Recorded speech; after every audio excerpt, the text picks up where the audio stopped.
I have numerous videos on men who display inappropriate and predatory behaviour, but today we're going to focus on a community of women who promote toxic and immoral strategies for dating. Let's investigate. If you enjoy internet mysteries and generally disturbing content, feel free to subscribe and turn on notifications for more content like this. I also have a Patreon and a PayPal, so if you're interested in supporting the channel, feel free to check those out, links will be in the description.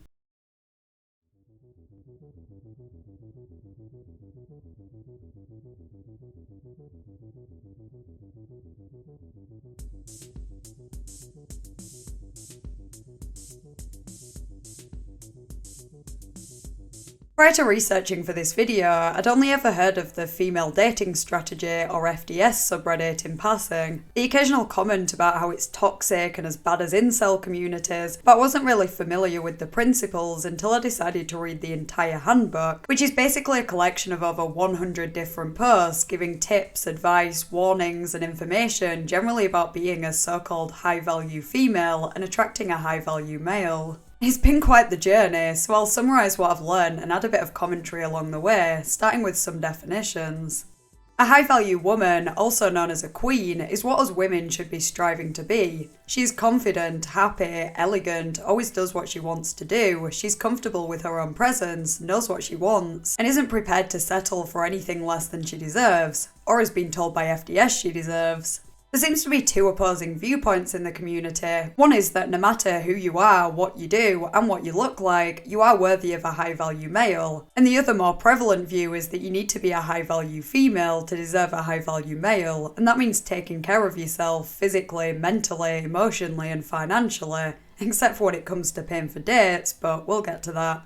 A high-value male is loyal, respectful, reliable, considerate, confident, ideally has a good job, takes pride in his appearance, and is able to provide for and protect a high-value female. In contrast, a low-value male is often your typical boy. Somehow he has had more women than you've had hot dinners, but he's disrespectful, impolite, unemployed without good reason, misogynistic, puts next to no effort into dating or relationships, has a criminal record, still lives with his mum, you get the idea. Incels and red pillars might not be womanizers, but are certainly classed as low-value males due to their mentality. A low-value male may also refer to a man who is a so-called work in progress or a fixer-upper. For example, he might be nice, loyal, employed, no criminal record, might make a good husband one day if he really works on himself, but maybe he's a recovering alcoholic, has untreated mental illnesses or unresolved trauma, has poor personal hygiene, refuses to help around the house, or has any other characteristics that could take a lot of work to improve.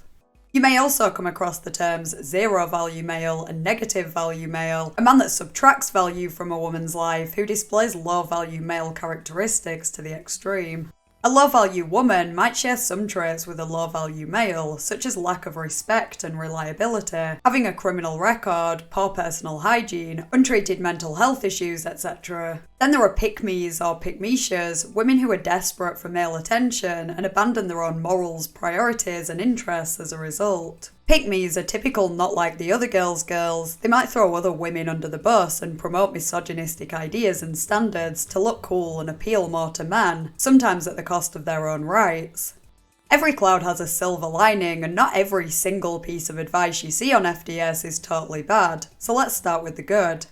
FDS encourages women to know their worth and not to settle for someone that won't make them happy long term. While they are a bit harsh with the criteria at times, the idea of setting standards of how you want to be treated and not associating with people who will hold you back in life or prevent you from enjoying it is something we should all be mindful of. Furthermore, FDS urges women to think about their future, considering whether the person they are dating now would make a good parent, and having measures in place in case things go wrong, like money saved up and support of friends and family in case they need to leave a relationship. Obviously no one wants to make those considerations during the honeymoon period, but it makes sense to. You don't know what will happen in the future, and when you have kids, it's your responsibility to ensure they will be looked after.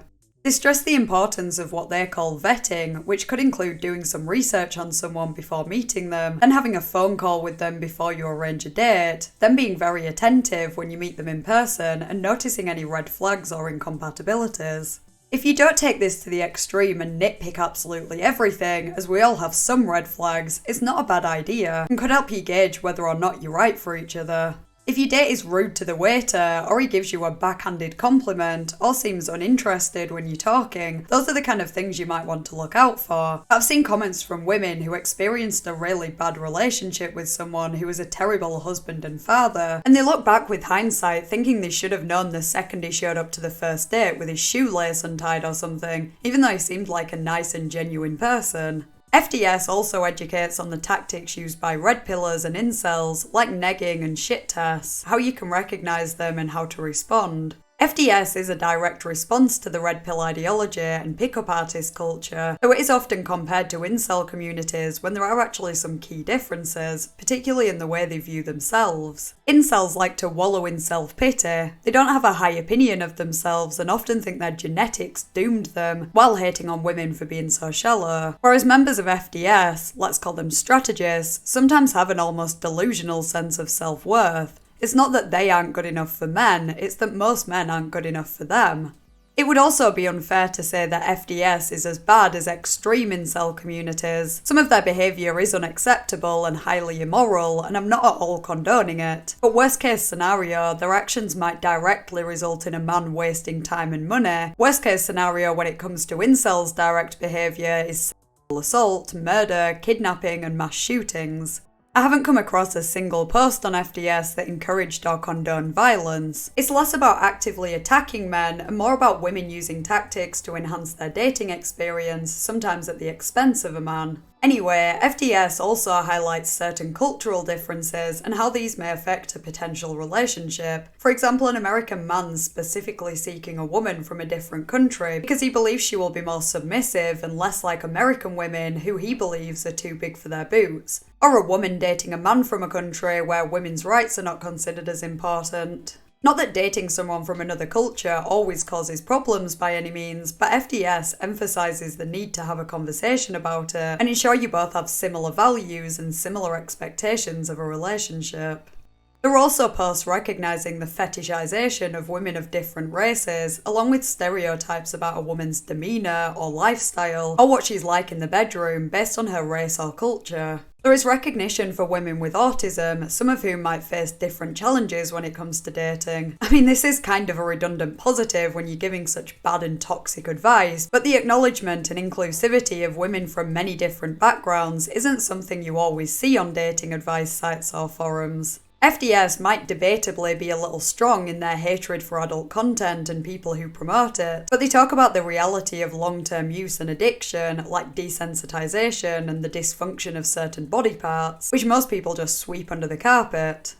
Most of the good advice that is shared on FDS can be applied to men too. We should all be setting a standard for ourselves and making it a priority that we are treated with respect. But FDS only really cares about women, specifically high-value women, or pick-me's who have seen the error of their ways. Rule 3 on the subreddit is, all comments and posts should be focused on how the woman can derive maximum benefit for herself and herself only. Mutual benefit should be a byproduct, not a goal. Rule 7 makes it clear that they don't want to hear both sides and only care about optimising the female dating experience. Men aren't even allowed to post, and it's such an echo chamber that there are tons of reports of people being banned for questioning some of the strategies, even somewhat seasoned strategists, and people who don't even follow FDS but are subscribed to or have posted in subreddits like Cringetopia and Nice Girls. Posts or comments containing certain keywords are automatically banned, and any disagreement or debate is removed. Strategists have a very selfish way of viewing the world and don't care if a man has to be trodden on for a woman to benefit, because the patriarchy already works against women, so we should use that as an excuse to use and manipulate people and play games to get what we want. If a man isn't thriving in a society that is designed for his benefit, he must be a low-value male, and therefore it's justifiable to play him. He deserves it, right? Perhaps the most widely held belief is that men should always pay for dates. One of the posts in the handbook explains 6 reasons why. The first being that it discourages red pill men who thrive on the notion of equality, but only when it benefits them. That might be true, but can the same not be said for strategists? Reason 2 is risk mitigation, as there are potential risks for women dating and they have more to lose, so the least a high-value man can do is cover the financial risk. I'm not sure why all men should have to pay the price for the abhorrent actions of some. So many of the guidelines set by FDS are based on the idea that women are at a disadvantage because of some men, so all men should be punished for it. Reason 3 is men are in competition. There are more men pursuing women, so they should prove that they're the best candidate. This ties into how strategists see themselves as the prize. They literally refer to themselves as that. Kind of ironic, considering they criticise men for objectifying them. To me, that kind of sounds like they're objectifying themselves in some way. They think that because they're the prize, men should bend over backwards trying to impress them and put themselves out of pocket on the off chance that a date might develop into a relationship. Reason 4 is offsets the cost of preparation, because women typically spend more money preparing for a date than men do. In fact, the post gave a quote, conservative estimate of over $100. Maybe I'm just a cheapskate, but who the hell is spending at least $100 to prepare for a date? If you are choosing to do that, and you think that justifies a man paying for your dates, maybe just don't spend that much on getting ready. No one is forcing you to. It's not like a man is going to demand that you wear a full face of makeup or get your hair and nails done before you meet him, and if he does, perhaps he's not worth meeting. Surely, as a high-value woman, you would wear makeup because you want to, not because you think a man would want you to. That's starting to sound a bit like pick-me logic, but let's just sweep that under the carpet so we don't look like hypocrites. Reason 5 is that it shows investment, and the point is made that men who won't pay for dinner wouldn't think twice about paying for an OnlyFans subscription. How do we know they're the same men though? There are so many wild assumptions made on FDS. I don't see why either party should have to show investment on the first date. The whole point is getting acquainted so you can decide whether you want to get to know each other more. Then you can both start expecting some investment. Reason 6 is etiquette, quote, back when people had manners, when you invited someone out for dinner, you picked up the bill. It would of course follow that a woman picks up the bill if she asks out a man, but this is also an ill-advised strategy. What they mean by ill-advised strategy is that women shouldn't ask men out because it then makes them a man's opportunity rather than someone he actively pursues. The logic gets pretty convoluted when trying to justify their position as leeches in any given scenario. So basically, a woman should never make the first move, and simply existing as a woman entitles you to make no contribution to dates. That's equality, right? On the note of equality, it addresses that as a bonus reason, quote, the biggest criticism for men paying for women is that it undermines women's efforts for equality between the sexes. It seems a common belief that a man paying for your tacos entitles him access to your, taco. First of all, you can have equal rights under the law and still want to be treated on occasion by the opposite sex. It's allowed. No matter what the men on Reddit tell you, you don't have to be as miserable as they are.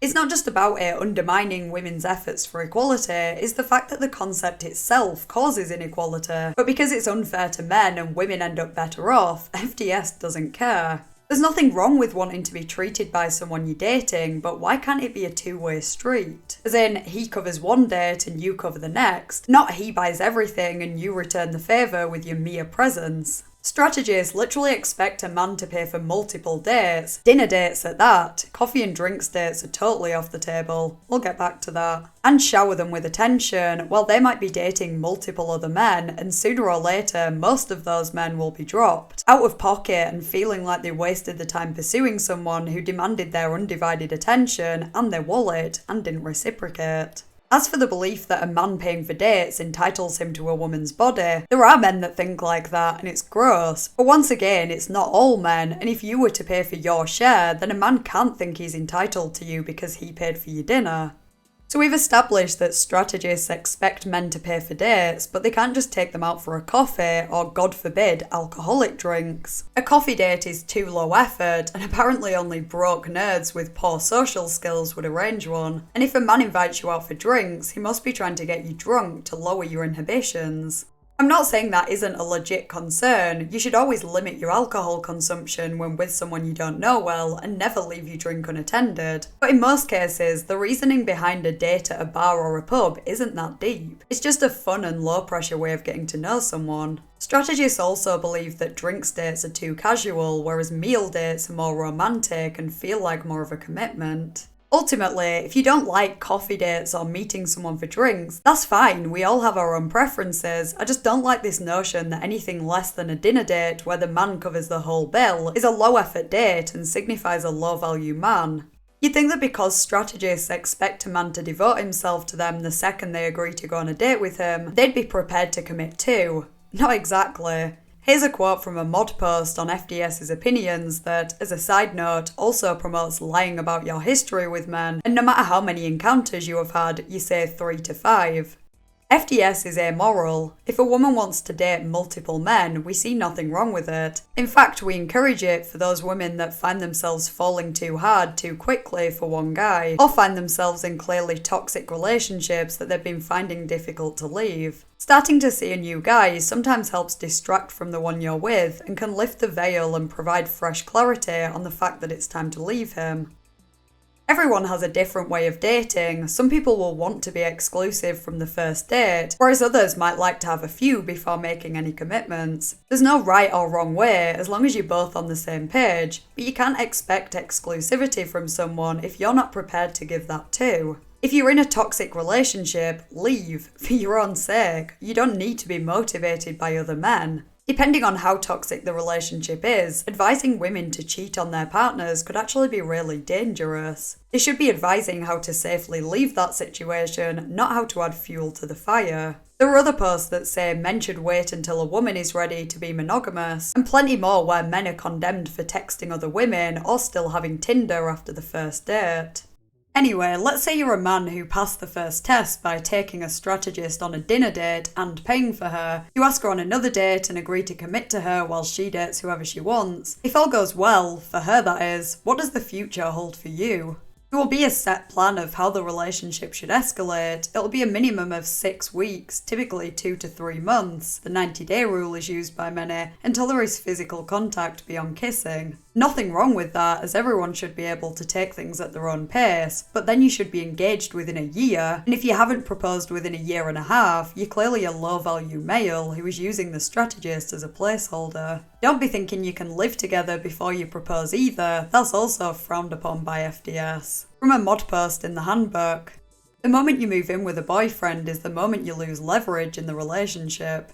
You're giving up your independence in exchange for no commitment from him, and you're setting yourself up to waste your time as a forever girlfriend. If he's serious about you and doesn't want to lose you, he will propose. If he's unsure but wants to cohabitate anyway, he's testing you. You don't need to be tested, sis. You know you're a high-value woman. You know what you bring to the table in a relationship and eventually marriage. This guy is lucky to have you in his life, and you're sure as hell not going to audition for the role of his wife. It's a waste of your time to move in with a non-serious man. Many men are happy to have you be their forever live-in girlfriend without ever seriously committing to you. This is a major waste of your time and energy to sink years of your life into a man who is never going to commit to you in the first place. Living together makes it impossible to keep your options open. By moving in with him, you're essentially saying, I'm romantically committed to you and you only for the duration of this cohabitation, even though we're not married. You're giving up your privacy and independence, for what? To save a few bucks on rent and see if he cleans the toilet? Sis, come on. You're not really going to give up your safety, security and solitude to cohabitate with a guy just to see if he's the one. It's a risky decision. Think of how unstable you would feel if the place you call home was insecure because your relationship was falling apart.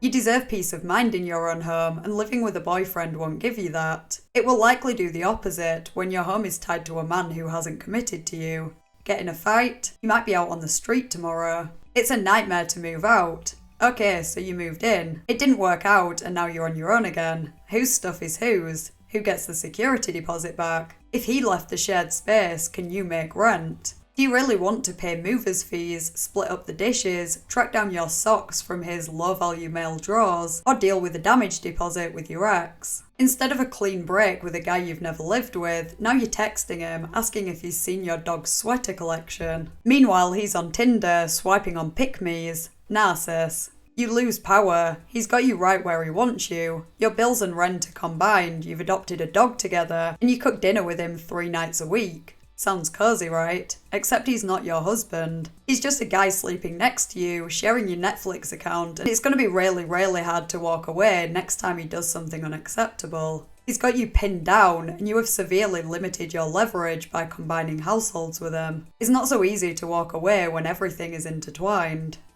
This post makes some good points about not rushing into moving in with someone, but they're made redundant when it suggests that you rush into marrying them instead. Almost every point there can be used to argue why you should wait significantly longer than a year before agreeing to marriage, which is a much bigger commitment.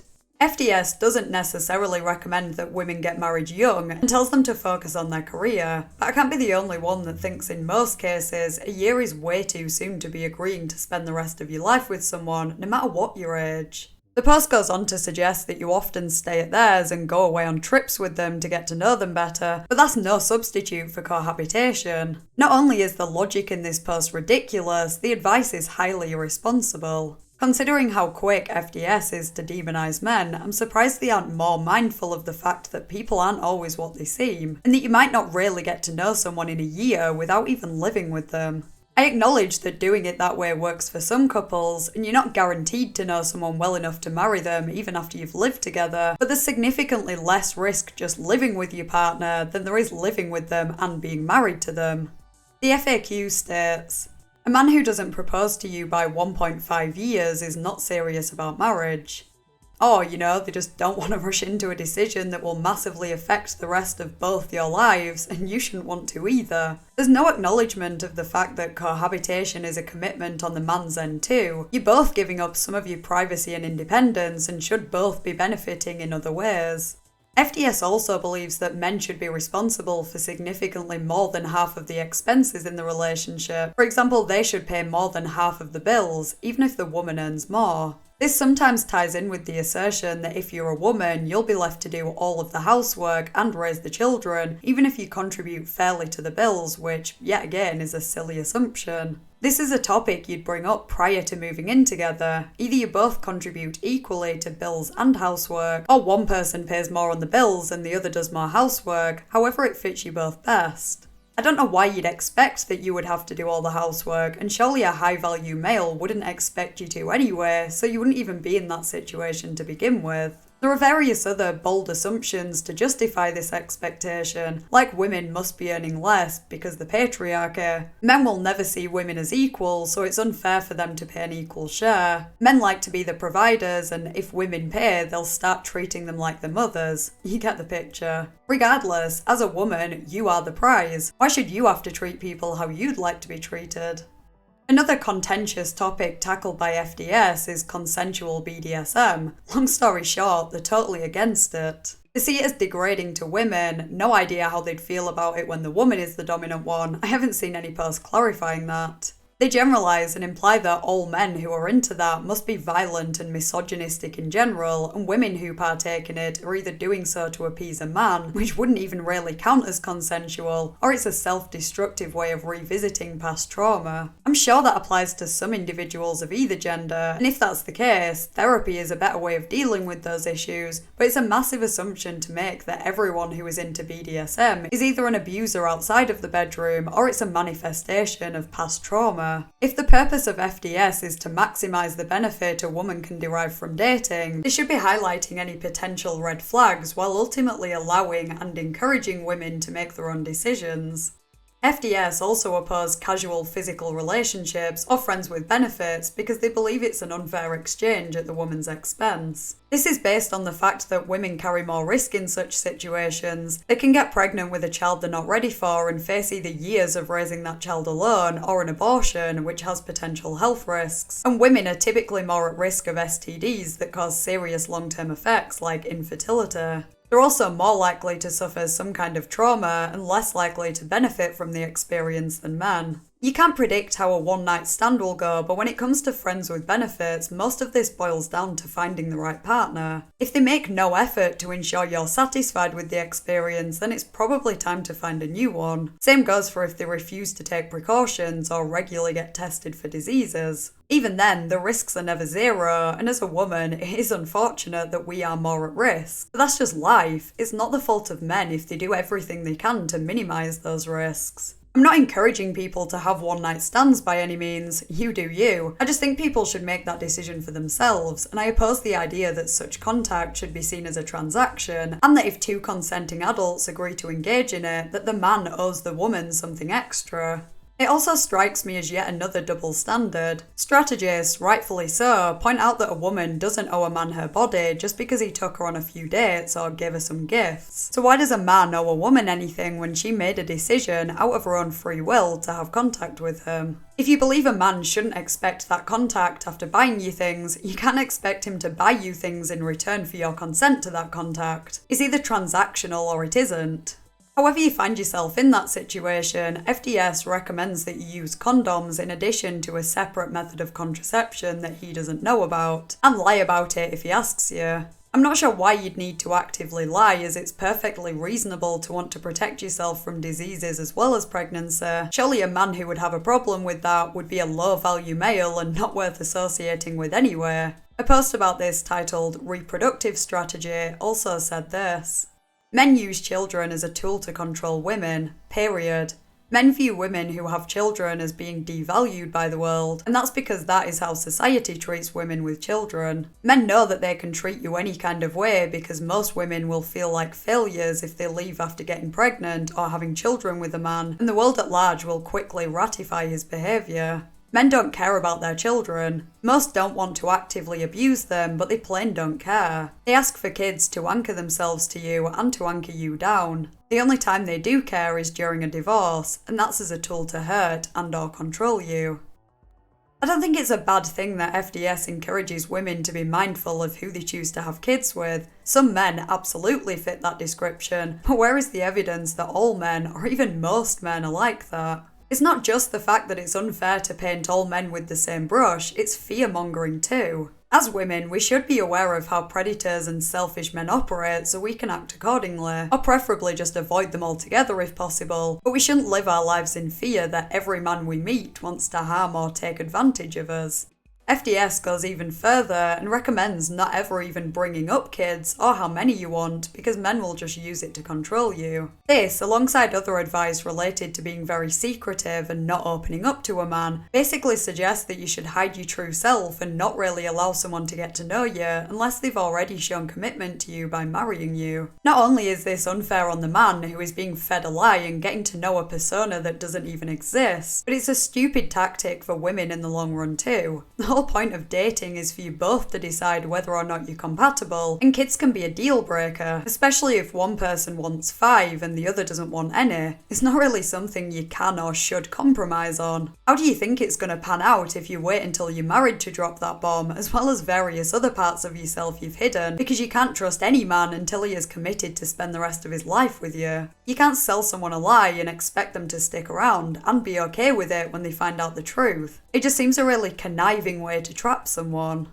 While I don't agree with the reasoning behind most of the strategies and opinions, or the sense of entitlement that comes with it, if you're a woman who wants the man to pay for a date, and you want to avoid friends with benefits and BDSM, and you want to be engaged within a year, fine. Find a man who wants all that too, just don't demonise all men for not adhering to those standards, or shame women who want something different. It's almost laughable that when confronted about their bias against men, they will say they can't hate men because they want to date them. As if a misogynist wouldn't date a woman, or someone can't be racist because they have a black friend. Luckily for men who don't fit FDS criteria, chances are you'd probably see some red flags within the first date or two, and hopefully make the wise decision not to escalate the relationship. It gets worse and much more manipulative though. Behold, the awakening. Women hold more power than they think and can use it to get everything they deserve. Here are some excerpts. A high-value woman can take care of herself and provide herself everything she wants. However, every woman has the right to live easier and more comfortable. Use men's lust for you to your advantage and live 10 times better. For my ladies who have given up on love, good men, being moral and doing things the right way, there's the ones who will peep the game and use patriarchy to their advantage, and there's the ones who peep the game and want to destroy patriarchy. Neither is wrong. Those that want to destroy the patriarchy are basically FDS's audience. This includes getting everything on your own, no depending on men, and absolutely no pandering to men, not looking good for men, etc. Safe route, nothing wrong with it. Sure, we all want to get rid of patriarchy, but instead of letting it get us down and hopeless, some women have turned to shrugging, admitting it is what it is, and using it to live their ideal life. It's going to be a long time before patriarchy is dismantled. Why not make life enjoyable for you? I don't date men that can elevate or improve my life in any way. A good man will make your life easier. I think more women should do this to protect themselves, as you won't fall victim to bums that hold you back for years on end. With my ex, I was able to get trips overseas, gifts, protection, devotion and admiration. He would fly and drive hours to see me and do anything to ease my burdens, all because I carried myself well and lived independently, as if I could live without him. They recognise women that know they're the prize. Independent women are like lamps to moths. A woman that asks for nothing and refuses everything is the best woman a bum can leech off of. Don't be so independent that you turn down help from men. Young women need to be aware of the behaviours of men, how to recognise them and avoid being destroyed by said men. You need to plan and strategise so that you don't fall victim. Victimhood will not fly here. You have the power to take charge of your life. You can't sit in your house waiting for Prince Charming. You need to stop selling yourself short and open your eyes to the truth. Women have more power than they know, and your hoo-ha runs the world. Men run on your time and will do anything to get in between your legs. What I'm really referring to here are the women who have goals and have no issue using men's lust for them to their advantage. These women know men want them and will use them to gain job opportunities, social climb, get bills paid, gain gifts, gain access to places, etc. Essentially, using men to improve your quality of life, working smarter, not harder. You know men want sex while you want security, so why not entertain the idea to get them to do anything you want? A man can gain his resources back over and over again, but women can't get back the parts of them they gave a man. How to get what you want from them? Firstly, avoid any man that you know is loud about everything. If you know he would kiss and tell, it's not worth it. Run. Your reputation is very important, so you need to be highly selective about who you let in your proximity. You will expose your strategies and you will lose opportunities. Avoid men you know are unstable, be safe and don't bite off more than you can chew. Know your target. Never ever, ever, ever have sex before getting what you want. This doesn't only apply to sex, but attention and other perks. The point is let him believe he can have you, so don't cave in immediately expecting him to get you anything. Drag it on for as long as you need, gaining opportunities along the way. Men are far less likely to ditch things they have invested in, so get those dates paid, bills paid for, connections established, etc., and it will be hard for him to ghost you. Even if he does leave, you are left with benefits rather than a broken heart and low self-esteem. The men you don't want are stepping stones to the ones you do. If there's an undesirable guy orbiting you, consider what he has and make the decision on whether or not you want to use it. For example, Mr. Undesirable may have a great job in a career you want, so you can ask him to help build your resume, put in a good word for you and land you that higher paying job. Mr. Undesirable may have attractive or successful friends, so accept that invite to that party and get to socialising. These are the type of men you want investing in you so that you can get Mr. Desirable. Don't be the cool girl, be the fun girl. The fun girl is all about creating the fantasy woman men dream of having. The fun girl is a treat to be around. She's positive, full of banter and laughter, interesting and relaxing to be around because she's great company. I've mastered this and boy has it worked in my favour. By being the breath of fresh air he can escape to, he is bound to do anything to keep you around. If you're emotionally detached from men, dates can be a fun thing.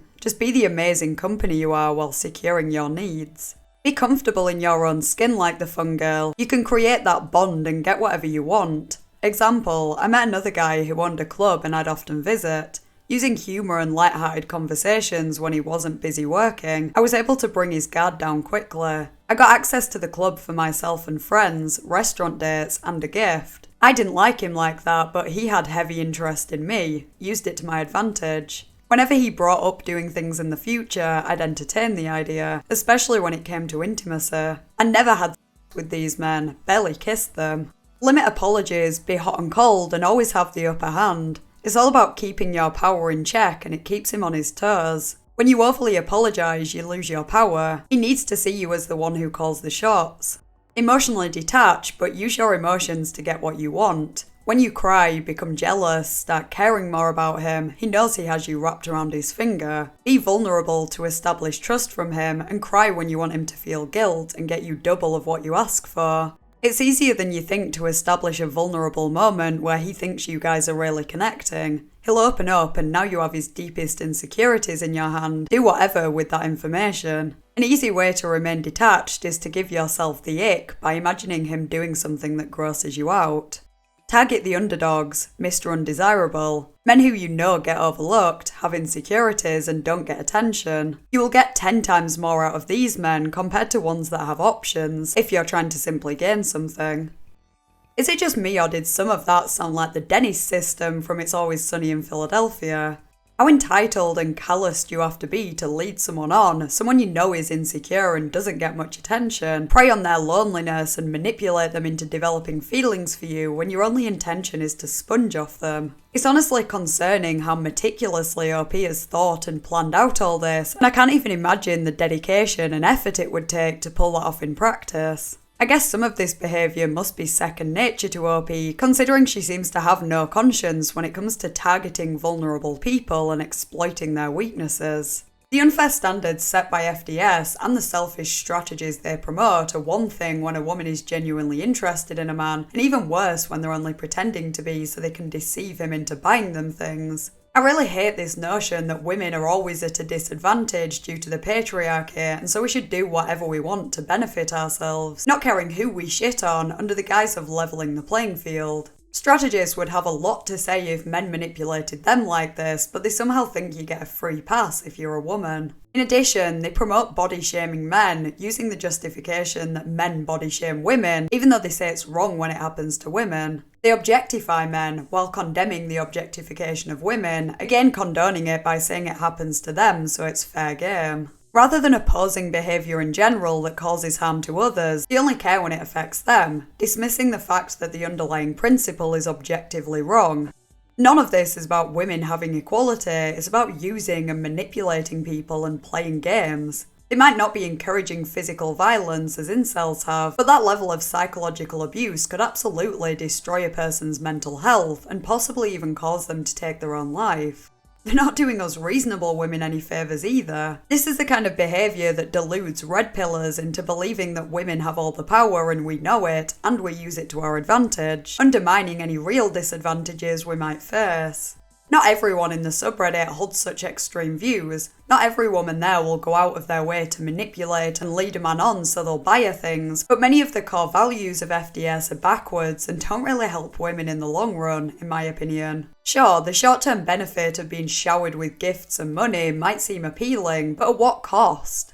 I think a community for women to share advice on how to stay safe when dating and how to notice red flags, etc. is a great idea. FDS takes it way too far though and teaches how to be a selfish and calculating exploiter who cares more about how the patriarchy can be used to a woman's advantage rather than fighting for true equality for everyone. Since it was created in February 2013, the community has amassed over 230,000 members, which is kind of worrying. The incel subreddit had around 40,000 when it was banned, and Men Going Their Own Way, created in 2011, had around 140,000 before it was quarantined in 2020. So FDS has become more popular than those combined in a much shorter space of time. Again, I'm not equating these communities. They were worse and more dangerous than FDS in many ways, but their extreme views all stem from a similar place of perceived victimhood, and it's still scary to think that so many people are on board with this mindset. Interestingly, FDS now is actually a slightly tamer place than it once was. In the first few months it was a bit more femcelly until a moderator announced that they were phasing out femcel language, a decision that seemed well received. It's undeniable that those attitudes still remain on the subreddit, even if it's a minority, but the self-reflection, albeit very minimal, gives me a tiny amount of hope that they might also reconsider some of their other extreme views in the future. I won't hold my breath though. I'd be interested to hear your thoughts in the comments, plus suggestions of any other controversial or disturbing subreddits you'd like me to cover. If you enjoyed the video, please consider liking and subscribing. Huge thank you to my patrons, whose names are on screen now. I really appreciate your support. Thanks for watching, and I'll see you next Thursday in a new video.